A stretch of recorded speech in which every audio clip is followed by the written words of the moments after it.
track with our agenda. I know that we have some lined up today. We have some guest speakers. We'll be introducing. How many of you know what the Spirit of Kaloko is about? Oh, there's some of you, yeah. But you guys look like National Park Service workers. What about us Kanakas? How many of you know? What is the Spirit of Kaloko about? Okay, so now the good stuff. We're going to start rolling here. Today I'd like to introduce Kaliko-chan, who will share some stories of the more later years after the residents started to kind of go away and then the park started to initialize. So Kaliko will be sharing a lot of important times where there's a little bit of struggle, but then what do we do? What do we do as Hawaiians? What do we do as residents? What do we do as people who live in Kona? And I rarely work with Kaliko, she works in the State Ledge, but there's so many issues that come up that affect our community here, right here in Kona. And sometimes if it's not for her shooting out an email, we wouldn't know anything. So the idea is that we get involved, and that's how we become informed. And that's the only way we can do this. And so with that, I'd like to mahalo our kupuna for getting involved, especially our aunties and Uncle Joe, for getting involved because they care. They care about us and our future. Mahalo. Kaliko?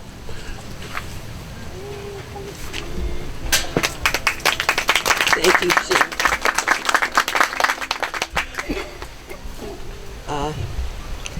My father was Arthur Chun, who is the chair of the study commission. And this morning, while Shane has talked about the things that I do today and how we as Hawaiians must be ever vigilant and participate in what's happening, I'm going to tell a little of the background as to how the study commission came into being and why it was so critical to what happens to the creation of the park, and why it's so essential and critical that we continue.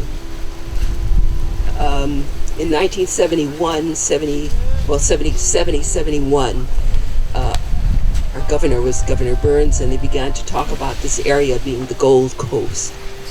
So they opened Ka'ahumanu Highway.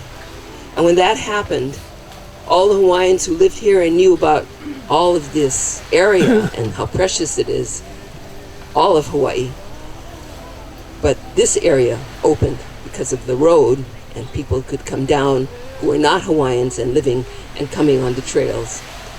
Also at the time, they decided we needed to have a different harbor from Kailua. So they blasted out what is now Honokahau Harbor. So upset were the people, and my father, who was always aware of our being Hawaiians and what we needed to do, he would talk to the people of this area, and they would come to my aunt's house. And Ruby Keanaaina and the Keanaaina family, David Mauna Roy would come, and other Hawaiians, and they would talk about this area. My father was aware of the fact that Honokahau had been designated a historical landmark in 1960, which was very early, and spoke of the significance of the settlement. This is what they called the people who were here, our ancients, the settlement at Honokahau. So we would all talk. Every morning we'd talk at breakfast. All the families would gather. Mauna and Ruby would come to afternoon, evening, and talk about this area. But he and I and my aunt and whoever from the family would be here, we'd talk at breakfast, and he'd say, "I'm going to go to Washington." And I'd go, "Okay." And he was retired military, so he'd go space available to DC, and that meant he was going to go talk with his friends Sparky Matsunaga, Dan Inouye, and Patsy Mink. They all were very much supportive of what happened and the progress and the steps that he took. But it was Patsy Mink, Congresswoman Patsy Mink, who actually laid out the strategy. They would talk, and she would say, And for those who don't know, she was very much a supporter of our Hawaiian rights that we have been denied, and she was always trying to find ways that we could preserve our culture and our historical sites and the meaning of them, which is that our cultural practices that we engaged in as our kupuna that I've just been talking and told you about. It is essential to do those cultural practices, which is what they're called now by a government entity. They'll say, do you practice your cultural practices? And we say yes. And why? What we do here, fishing, making cordage, as Fred would talk about, ulana, lauhala, all those things that went into daily life are cultural practices. So she said, when she heard the plea of what's happening, we need to save this area, they blasted out this Honokahau Harbor. It's affecting the rest of this area. What's happened because of the blasting is we're losing fresh water into the harbor. It continues today. They're talking about the Gold Coast. They want to build all these hotels. This is what the people were feeling, as Fred has said.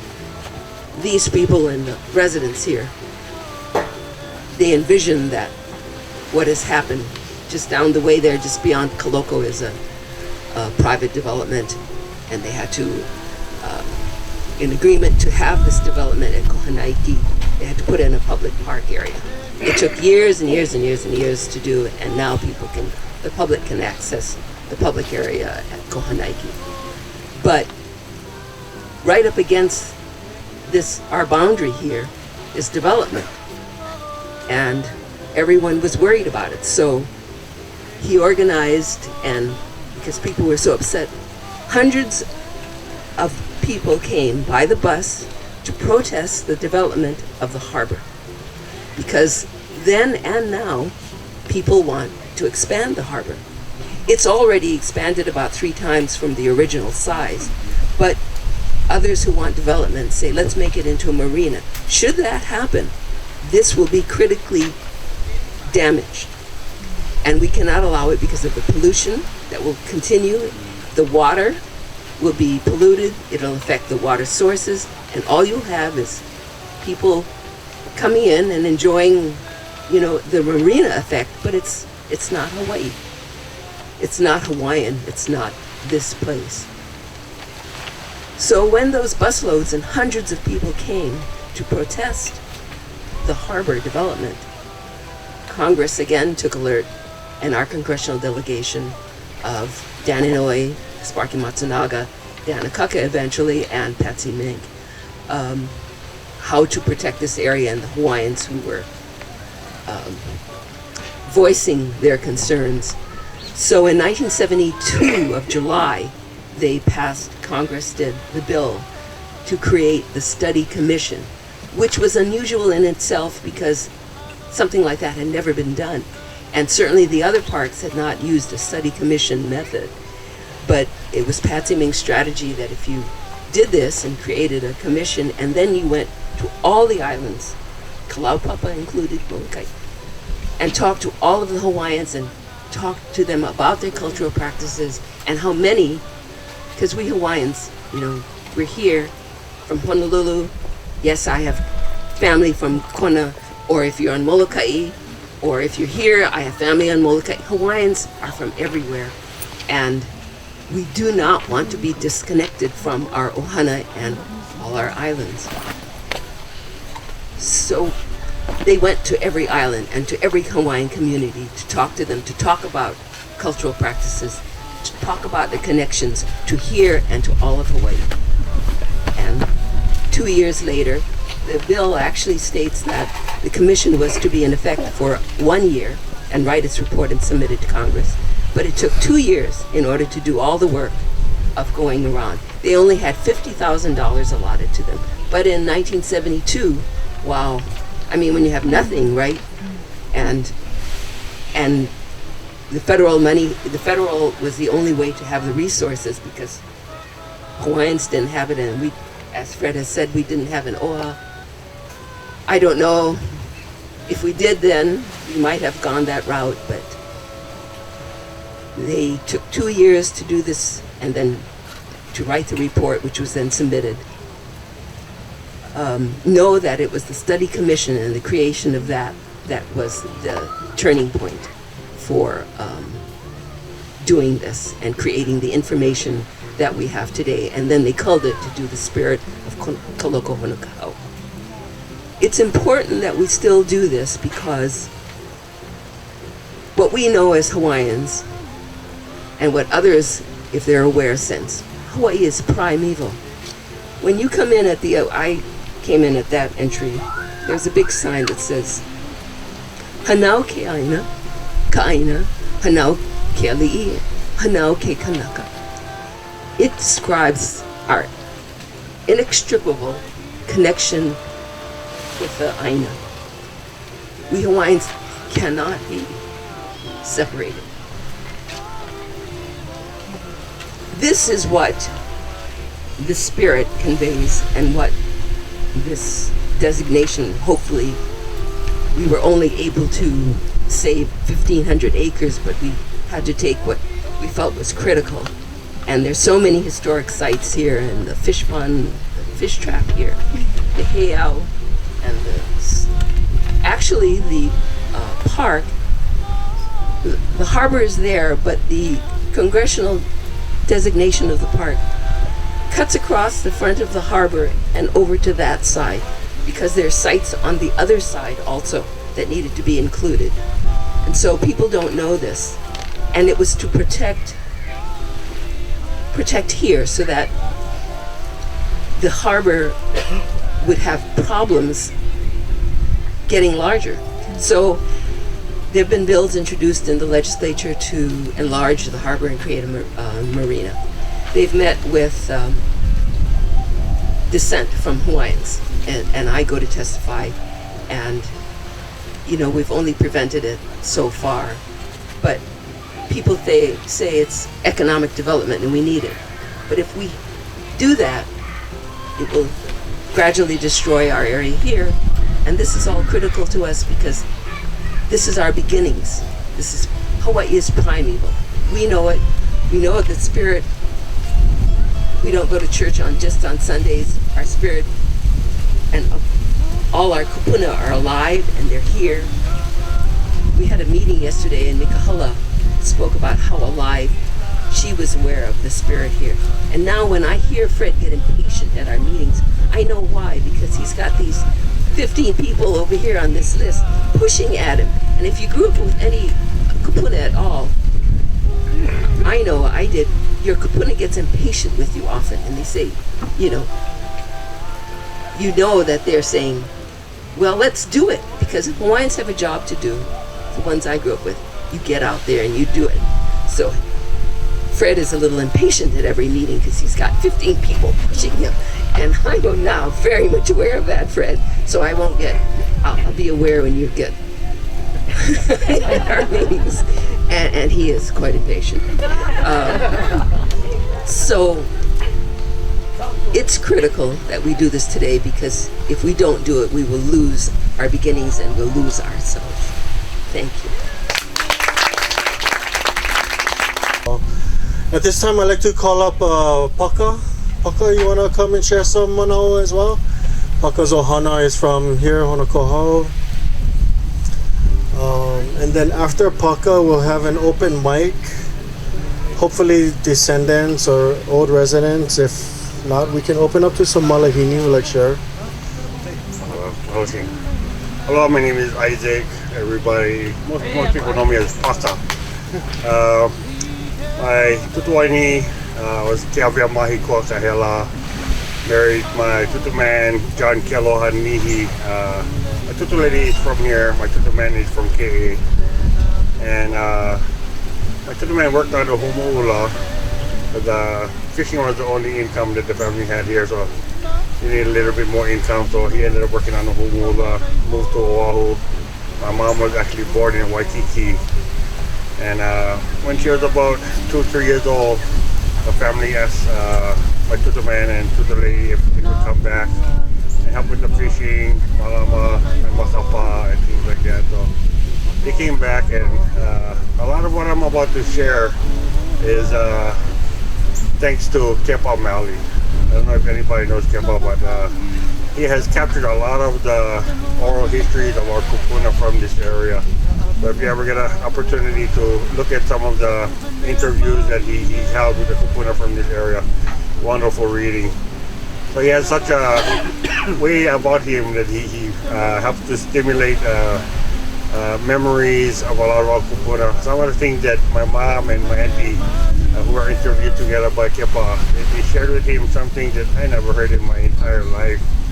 So Kepa is actually a Poi Haole whose parents passed away when he was a young boy. And he was hanai by the Kaupiki Ohana who resides on the island of Lanai. And Kepa is back there now, giving back to the people of Lanai. He loves them so much. And his wife is Onaona Roy, and she's also been very instrumental in recording the oral histories of a lot of kupuna from the area. So these two individuals, we owe a lot to them for preserving the stories that we can no longer hear today from the mouth of those who told them. My mom told me that when they came back, the Humula used to stop in at Kailua Bay. They didn't come around on this area, never had a harbor or anything. But the family went over with the ba'a, the paddle over, go pick up the ohana there.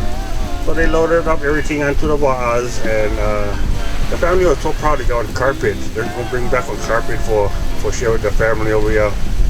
Before the floor was just a papa, yeah. So my mom said her dad and his brother who came along for the ride, they were sucking them up on the boat. And Uncle Kanaka Maikai, who was the leader over here back then, he told him, no ino. But they no listen, they keep drinking. So the two canoes was coming around, and right before they made the turn around here, the canoe with all the babies and the carpet and stuff went holy. Then my mom said, her mom went grab her first, her brother was in diapers and sink down to the bottom, her sister was floating away on the carpet. And instead of my tutu man and his brother go help with the kids and stuff, no, they looking for their bottles all floating away. And when they came back in, big scolding from Uncle Kanaka Maikai. But yeah, she lived here for just a short period, and I guess because of my tutu man drinking problem, my tutu and divorced him. And she ended up marrying Theodore Hakoba. He was a pariolo for one of the ranches up here. But when they had the divorce and stuff, my mom went to live up in Waimea with one of her uncle and aunties. But during her time down here, she shared that they lived right behind these bushes. If you look back there, there's some pohaku back there. The Hollywood's back there. There was Kanaka Maikai, and a few more down had these kupuna hale, Kalua, lived down there, and this area is known as Honokahau Iki. So there's two Honokahau, yeah? Honokahau Iki and Honokahau Nui. And then Kaloko is beyond that. So she said when they were young, had Kanaka Maikai and Auntie Makapini's daughters used to take care of all the little kids. And then once in a while they let them out, and their recreation was they come out here and they make what they call imo. You know, like the Kalopik imo. But they make imo in the water and just pile up the rocks. And they leave the thing like that for several weeks, and all the baby fish would make house. And then the kids had their little small eye net. They surround the imo, and then they broke down the rock pile. And all the baby fish would run, get stuck inside their net. And then they bring them out, all happy. Then they take out all the fish and they lay them down on the rocks over here to dry. And she said back then that was the candy for the kids. So back then they had good teeth, unlike me now, yes. Too much sugar and stuff. But yeah, they lived a good lifestyle, and at Makapa Fish Pond, there's some holding ponds on the Malka side of the fish pond. And she said the families used to harvest the drinking water from the Malka corner, the Malka south corner. That's where the best fresh water was coming into the fish pond. So they took it out with the ipo and go get the water down there. So they lived down in the coastal area during the calm ocean time. That's when most of the fishing activity was going. Some of the families stayed here year round because they had to malama the fish pond and stuff. But when the water got rough, majority of the family Malka go tend the malas and stuff, the gardens and things up Malka. And she said up there they get ma'a to the fresh water. And then when they come back down here, back to the brackish water again. But when they come to the brackish water again, they get what they call okolihi. Not everybody know what alcoholihi is, but it's diarrhea. But he said for a week or 2 weeks you get alcoholihi until you get ma'a or accustomed to the brackish water again. So she said that was an annual thing. You go through that every year, back and forth, back and forth. And back then it was still going a lot of sharing and stuff. This is back in the early 1930s. There was still a lot of trading, bartering going on rather than exchange of money. They trade fish with people who bring flour or poi, vegetables and things from the Mocha section and stuff like that. That's some of the things that my mom shared with me. I never lived on the Aina myself. I didn't come here till, I'm not even sure what year it was. But her Tata Pedro was living in one shack in the water over here. And I came, she wanted me to meet him. She said that was her godfather. I met him and I got my first chornet from him. It was a handmade chornet. That was my pride and joy for many years until I got involved in creating waves and a lot of things that get mixed up with ocean conservation and stuff like that. And I didn't have much time to go out and throw net and stuff like I used to enjoy doing. So my father-in-law, he's an avid chornet fisherman on Maui, Gilbert Niesman from Kiahi Ohana. For 1 year I decided to gift that net to him for Christmas. And that net continues to fish to this day. But I want to thank Congress for providing the funds to help acquire this land. I want to thank the National Park Service for taking responsibility for Malamanis Aina. And I hope one day to see this place as a living place again. This shouldn't be a museum of a dead culture because we're here. We can make this place come alive again. What an experience for visitors if they could come and the people living here, they could actually share in some moments of the people's lives in a real living culture rather than reading about us in books and things like that. We're not a dead culture. We're here and we're living. We have a lot of people are into food sustainability and stuff like that. We have a lot of resources here. Local ias are some of the prime examples of the ingenuity of the Kanaka Maoli people. I don't know of any place else in the world where they had this type of engineering developed, the intimacy with the environment and everything, where they could actually grow fish and stuff like that. So I hope these food production facilities can become active again and not for commercial use or anything like that. I don't want to see anything sold. I want to see our young people begin to relearn how to operate these food production facilities and to share whatever can be produced with the kupuna. You know, sometime I go down Kaluko, volunteering during a holiday down there, and I see some kupuna come down there, and I see they look the anai, the big mullet jumping in the pond. So I can see them out watering for that the mullet and the ava and all that, but they cannot get them anymore. So I want to try and get some of that fish to the kupuna that are still alive while we can. So I hope the park can support a vision like that. And I believe that's what the Spirit Report supported. And Congress, I think they understood that too. And they stated that the park should be managed generally in accordance with the Spirit Report. But I hope you all take a chance to read through every page of the Spirit Report. It was an absolutely amazing document. First time I read it, oh, what a vision these kupuna and my third grade principal, Fred Catroa. Can't believe it. I ended up with this guy. He's the principal of Nana'i Kapono School when I was going through the third grade in Nanakuli. Anyway, I ended up with this guy. So I think I'm kind of a bad influence on him. He like to be a peaceful, good guy. I like to make waves. I'm a bad influence. So we're making some waves now. We gotta do what we gotta do, and I hope the Park Service agrees that the park needs to be managed generally in accordance with the Spirit Report. And mahalo to all the kupuna who came here and shared today. And one thing, if there's any lineal descendants of Evie in the park, I plan on putting my mom to rest in our Ohana Cemetery, which is located Makai of the Park Visitor Center. That was one of her wishes, that she be placed there with, she has two brothers buried there, as well as Auntie Makapini, Uncle Kanaka Maikai, and several other family members.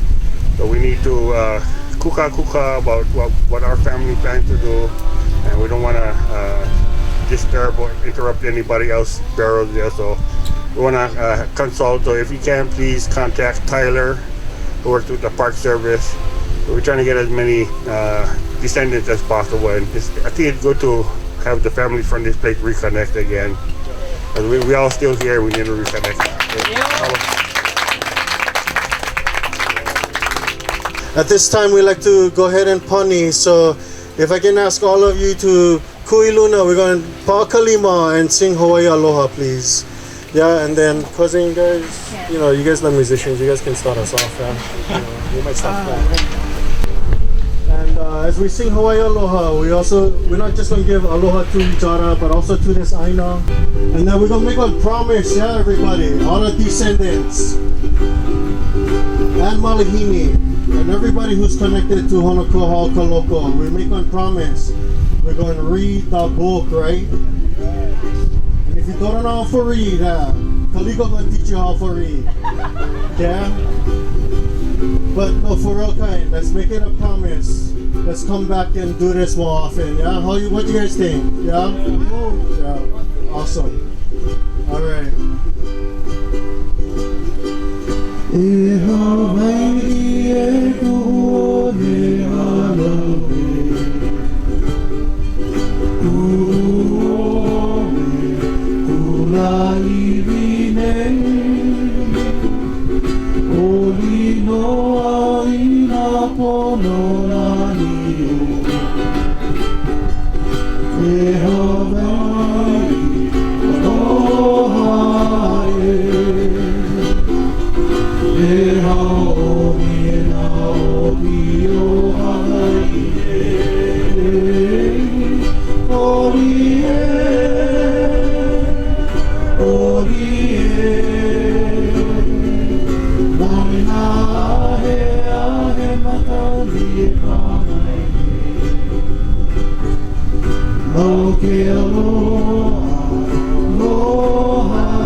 Alright, mahalo everyone for coming.